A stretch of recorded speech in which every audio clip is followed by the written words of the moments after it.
La reconnaissance, c'est dire à l'autre qu'il est génial. Et ça fait du bien à tout le monde. Aujourd'hui, on va s'intéresser à ça. Parlons-en. Parmi les choses dont on a tous besoin, il y a la nourriture, il y a l'oxygène, il y a la sécurité, et puis il y a la reconnaissance.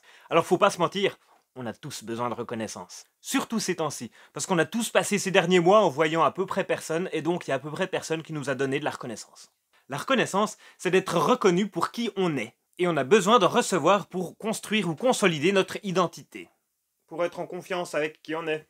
Alors ouais, ça peut paraître un peu simpliste dit comme ça, mais en fait c'est un enjeu tellement énorme et on en a tous besoin. C'est pour ça d'ailleurs que dans la Bible, il y a tellement de passages qui nous disent des choses sur qui on est, sur notre identité profonde, qui nous donnent de la reconnaissance. Alors la reconnaissance, oui, c'est super, mais pas n'importe comment, enfin pas n'importe laquelle. Un des courants de la psychologie qu'on appelle l'analyse transactionnelle s'est intéressé à cette question. Et elle a identifié qu'il existe 4 sortes de signes de reconnaissance, 4 façons de donner de la reconnaissance à quelqu'un d'autre. Alors premièrement, il y a les signes de reconnaissance qui concernent l'être de quelqu'un et qui sont positifs, qui concernent sa personne. C'est-à-dire ce qui fait pas exprès d'être ou de faire simplement parce que c'est comme ça qu'il est. Tu es génial! Tu as un rire merveilleux. T'es vraiment un ami fidèle. C'est chouette d'être avec toi. Merci Seigneur pour qui tu es. Ça, c'est les meilleurs signes de reconnaissance qu'on peut se donner. C'est ceux qui valent vraiment de l'or et qui nous font du bien, qui nous font grandir et qui nous renforcent dans qui on est. Deuxièmement, il y a les signes de reconnaissance qui concernent le faire de quelqu'un et qui sont positifs. Tu fais vraiment bien de la peinture. Le rapport que t'as rédigé, il est génial. Tes vidéos YouTube, elles sont trop bien. T'as un véritable talent pour faire la lessive. Merci Seigneur pour tes miracles. Alors ces signes de reconnaissance-là, ils sont bien, ils font du bien et ils sont utiles. Mais ils consolident pas mon identité de la même façon que les premiers. Ouais, parce que si je reçois que des signes comme ça, j'apprends que pour être quelqu'un de bien, je suis obligé de faire des choses. Et ça devient problématique le jour où je ne peux plus faire des choses. Par exemple, parce qu'il y a un confinement, les magasins de bricolage sont fermés, je peux plus acheter mes pinceaux pour faire de la peinture, et j'ai l'impression d'avoir plus de valeur du tout. Ce qui n'est pas vrai, tu as de la valeur. Ah ouais, toi qui regardes cette vidéo, tu as de la valeur. Et troisièmement, il y a les signes de reconnaissance qui sont négatifs et qui portent sur le faire. Alors c'est bien des signes de reconnaissance, parce qu'on reconnaît que j'existe, on reconnaît que je fais quelque chose, mais c'est négatif. Ah, vraiment, tu fais pas bien ton travail. Tes sandwichs chocolat moule anchois, ils sont franchement dégueulasses. Hein. Ouais, ton truc là, c'est presque bien, mais en fait, non, c'est pas bien. Seigneur, t'aurais quand même pu faire quelque chose là. Hein. Ces signes de reconnaissance là, ils sont destructeurs, donc ils sont plutôt à éviter. Mais bon, il peut arriver qu'il soit vraiment nécessaire de dire quelque chose face à une action qui était particulièrement inappropriée. Alors si on a vraiment un reproche à faire, une bonne manière de procéder, c'est de d'abord donner un signe de reconnaissance positif sur l'être, ensuite de donner un signe de reconnaissance positif sur le faire, et dans un troisième temps, de formuler de manière constructive un signe de reconnaissance négatif sur le faire, qui permet à l'autre de s'améliorer et de ne pas se sentir dévalorisé. Et quatrièmement, il y a les signes de reconnaissance qui portent sur l'être de l'autre et qui sont négatifs. Alors, on reconnaît que l'autre existe et c'est tout. On lui refuse toute valeur et on le dénigre fondamentalement. T'es nul, tu sers à rien, on s'ennuie toujours avec toi. Ces signes de reconnaissance, ils sont destructeurs, ne les utilisez pas. Ils sont même pas pédagogiques, ils sont juste nuls. Alors si on veut résumer, les choses à faire. Ah, merci beaucoup d'avoir pensé à mon anniversaire, t'es vraiment un ami fidèle. Et merci beaucoup d'avoir préparé ce gâteau aussi, il était vraiment magnifique.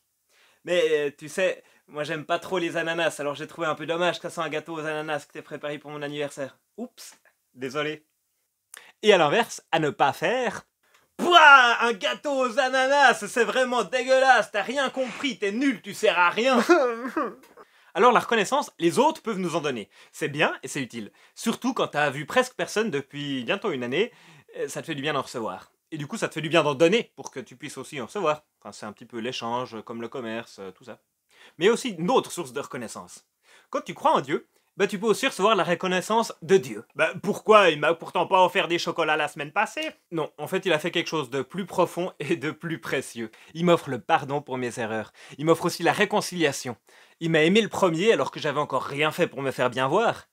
Et puis, il a tout donné pour moi. Alors je peux être reconnaissant pour ce qu'il a fait, mais c'est pas seulement ce qu'il a fait, parce que ce qu'il a fait, ça vient de qui il est. C'est parce qu'il est comme ça qu'il fait comme ça. Ce qu'il fait, ça vient directement de qui il est.